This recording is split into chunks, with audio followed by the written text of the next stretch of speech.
welcome to today's episode of Social Footprint. My name's Jasny, and today I'm joined with Dave Cordle, where we'll be discussing career change. So it's great to have you with us today, Dave. Thank you so much. Well, thank you for having me, yes. Yeah, so just to start with, can you give us a bit of information about yourself, your career journey perhaps, and your accolades maybe? Yeah, for sure. So I've got quite a varied career journey. I started as a cartographer when I left school. I didn't do A-levels. I went in and learned cartography. I mapped Africa for a number of years, and then had a couple of years mapping gas pipelines in the southeast before I thought something I didn't like the digital mapping that was coming in. And I retrained as a computer systems developer. It was a time sort of coming up to the year 2000 when everyone was absolutely paranoid that the whole world would fall apart when we hit 2000 in terms of computer programs and things. And so I retrained doing that, and I had 12 years initially doing coding, but after that doing mostly business analysis, project leading, that sort of thing. And it wasn't until redundancy came along after about 12 years that I thought, I don't want to do this anymore. And that was the only thought I had when I knew my job was redundant was, I don't want to do this anymore, and I've got no idea what I do want to do. So I went through a process that took me to look at different options, to consider different styles of work, and eventually ended up with career coaching. And I guess the fact that I'm still here over 20 years later and I still love what I do would say that it was a good process. Yeah. And it brings in together everything that I've done. I help people map out their career journeys now. I help them to create processes that help them make those career changes really easily and manage their careers into the future. And I bring in stuff that I've done outside of work in terms of mountaineering and expeditioning, which there's some great analogies with that for creating career journeys, because you've got to prepare, you've got to overcome obstacles, and eventually, you stand on the top of whatever that current objective is, the peak, as it were, and you look out and you go, well, what's my next career journey? Oh, wow. No, that's a really beautiful and visual analogy, actually. I really like that. And I guess if anybody's qualified to talk about career changes, having cartography, computer coding, obviously managing redundancy, and then relaying your experience and expertise onto others. I mean, that's great to hear. I mean, I guess, heading into the challenges then, I mean, why is career change so intimidating for people today? Well, I think part of it comes from our sort of national psyche. Because we're kind of brought up with this idea still, unfortunately, that we go through education, we choose a career, and then we work until we retire. And it alarms me that I still, when I meet university students or people in their early 20s, that they're being told, this is the most important decision of your life because it's your career and it's what you're going to do for your working life, rather than this is the first step of a career, and there may be many different aspects and journeys that you take on that career. And interestingly, that's the same psyche that people in their 30s, 40s, 50s have when they're considering career change. It's all about, it's got to be forever or for until I retire, and it hasn't. Wow. Yeah, no, I definitely see that, how, career change is viewed as a risk rather than an opportunity. And I guess, like you said, it's changing that psyche then, so people can unlock the benefits of career change. I mean, for people who want to career change, whether they're, stuck in a rut or they might find money elsewhere kind of thing, what obstacles are there that exist today that are stopping or acting as barriers for career change? Oh gosh, I think there are a lot, a lot actually. Part of it is is changing our own mindset, and rather than going, this is risky, is going, well, what could be possible here for me? And just opening our minds to that it just allows us to consider different opportunities. I think that the other thing that is key is we're not taught how to understand what our skills are, what our qualities are, what our strengths are. And there are some really, I think, straightforward strategies to allow people to do that. And once we understand what those things are, we can look at them and go, well, right now, what do I enjoy doing? and what am I good at? So we describe them as our strengths, Yeah. Things we enjoy, things we're good at. What are the things that I want to develop? And what, if anything, are the skills that at this point in my career, I don't actually enjoy doing anymore? Why would you want to carry on doing something if you've got bored of it or you've had enough of it? And the other sort of part of that is that that's only half of what an ideal job is for anyone, whether you're running a business or whether you're employed in a business. The other part is about our values, and that's about what's important to us about work and what work needs to do for us. Yeah. And that's a really important thing. We don't teach it to people at schools. Businesses don't teach it to their staff. So people end up in jobs where they actually are unhappy or they even hate their jobs, and they stay there for years because they don't know what to do about it. And 100%, as I said, I've career coached for over 20 years. 100% of the people I've worked with who are unhappy in their careers, it's because their values are not being met. Wow. So it's really critical. But once you know what those things are, you've got the profile of your ideal job. And then you can start saying, well, what's out there that I could do that would suit my skills? And that's where networking comes in. Okay, no, that's really interesting. And I think, like you said about jobs not meeting people's values is really appropriate there, because I feel like, with job security being, a priority of people and, seeming loyal to a company, again, they put that maybe first rather than their own morals and values. So yeah, that's really interesting to hear, actually. So obviously, with the obstacles and the challenges for career change, what impact would you say that has on people then? I mean, maybe economically, emotionally? I think it has for individuals. People get depressed. They get, we all know that when we're stressed, we get things like neck ache and shoulder ache and things, and physical symptoms like that come from not being happy in what we're doing. But if we can transform that, it's kind of a systemic win, if you like, in that if we're in a role that we love doing, and if our employer is encouraging and helping us to do that, then it's beneficial to not just us and our own health. So in other words, our internal systems benefit, but also our employer benefits, because I don't think we need to go and do massive studies to understand that people who are happy at work produce more, take less time off sick, are nicer people to have at work, are nicer with our customers and clients and things like that. And it goes beyond that, because actually, if we're happy in our work, when we go home from work, we're nicer in our communities and our families. And we draw on the sort of national resources of things like unemployment benefit and sickness and NHS a lot less, because we don't need them.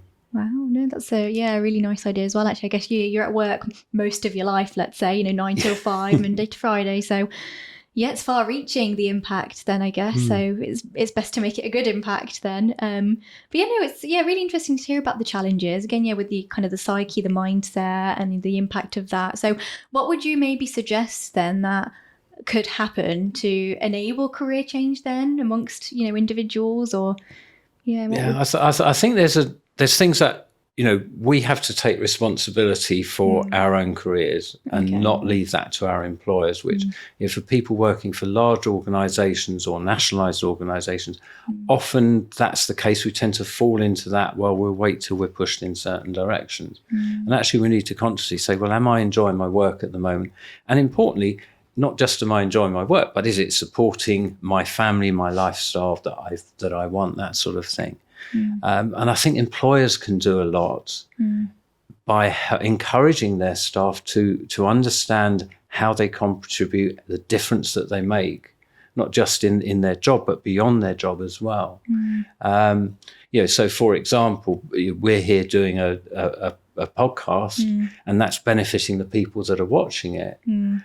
But if they take on board some of the things that we're talking about, probably that will benefit people who they then meet. Yeah. So it's a ripple effect. Okay. In other words. Yeah, a lot to impact there. I guess it's nice to say that it's not a negative onus on people to make that career change, but it's also giving them that empowerment that they can make the career change, rather than look for it within their workforce or their business. But, say if a business or an organization did want to, support maybe more structured pathways for a career change or career development, reskilling, upskilling, what might that look like, in the sense of maybe efficiency and, benefits? What might it look like coming from an organisation? So I think from an organisational point of view, I think there are the two aspects. There's the people that are already working in the business, and there are people that are coming into the business from outside, so new employees.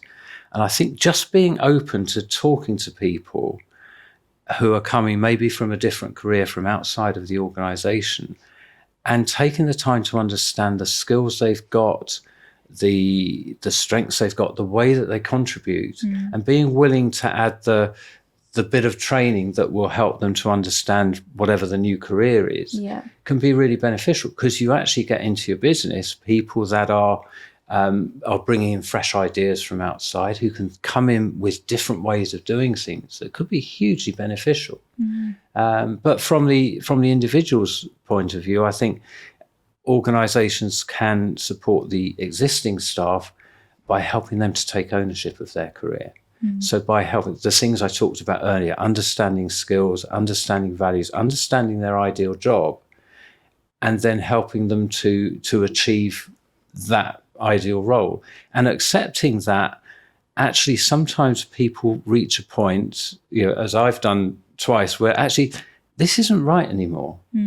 And accepting that happens, but helping staff to either move on internally and explore different options. Obviously, that's easier in a bigger organisation.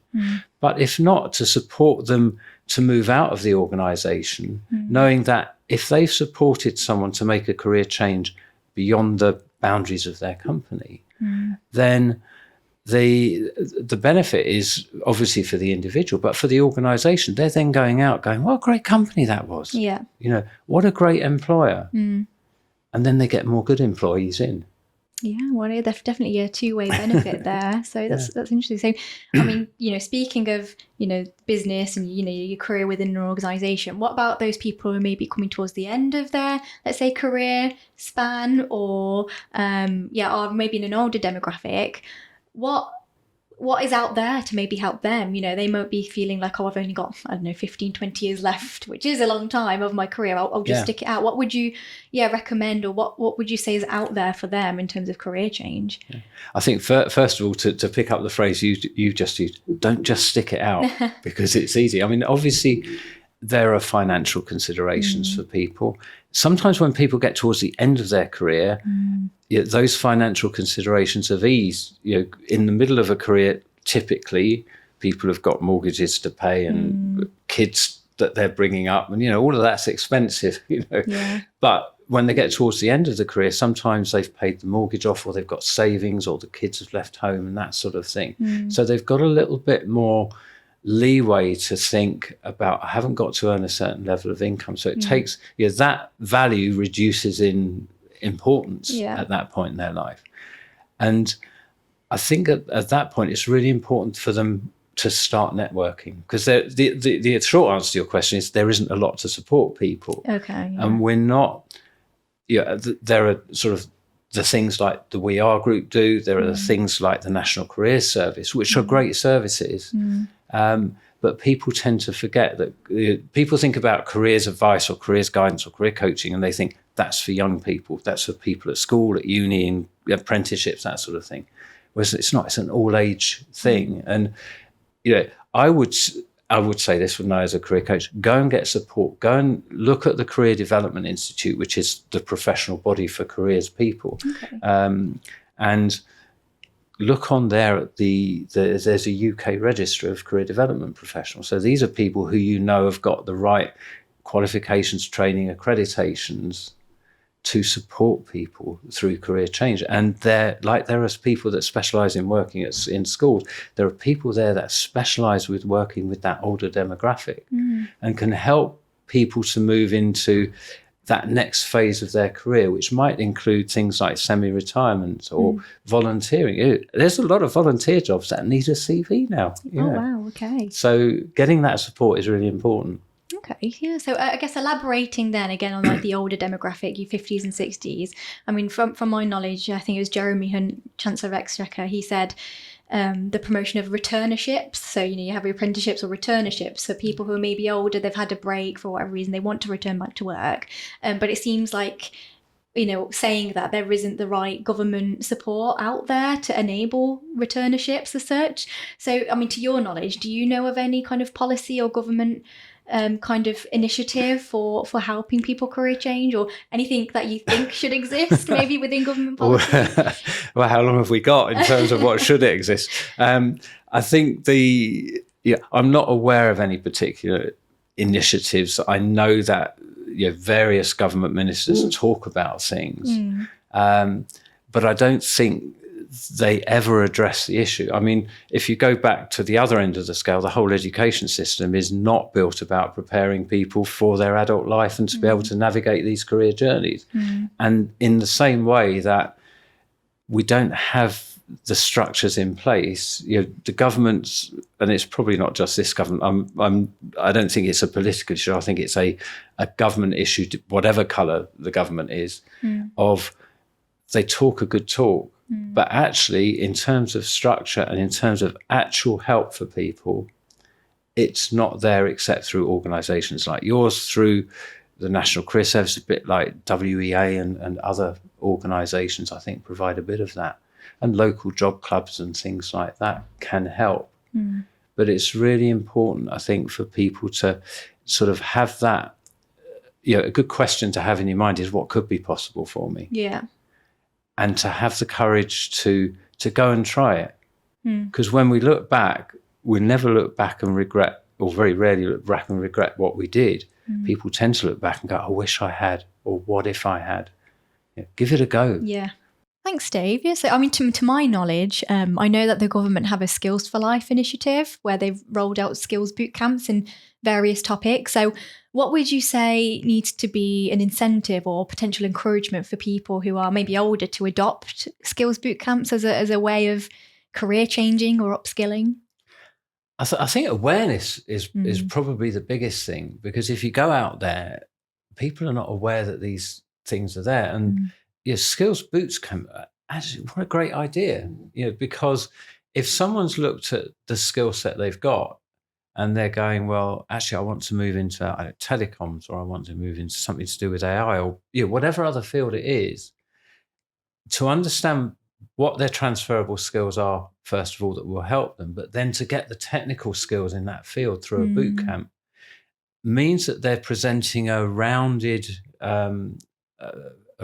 package, if you like, to their potential new employer. So I think there's part of it is to help people through, I guess partly through getting their employers to talk about it as well, so that the employee-employer relationship becomes more collaborative. Would be really good. I don't know.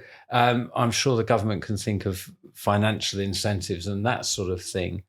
But I'm not really sure whether that's something that will take off. I'm not sure how well financial incentives work unless you can help people to understand how they'll develop a career in that area. Yeah, no, I guess the monetary incentive there is the fact that they'll upskill, maybe earn a better wage from a better job potentially. But no, that's a really nice place, I think, just to ask you as well, like what would your advice be as a career coach, to people who might want to career change, no matter, their age or circumstance? Yeah, I think so.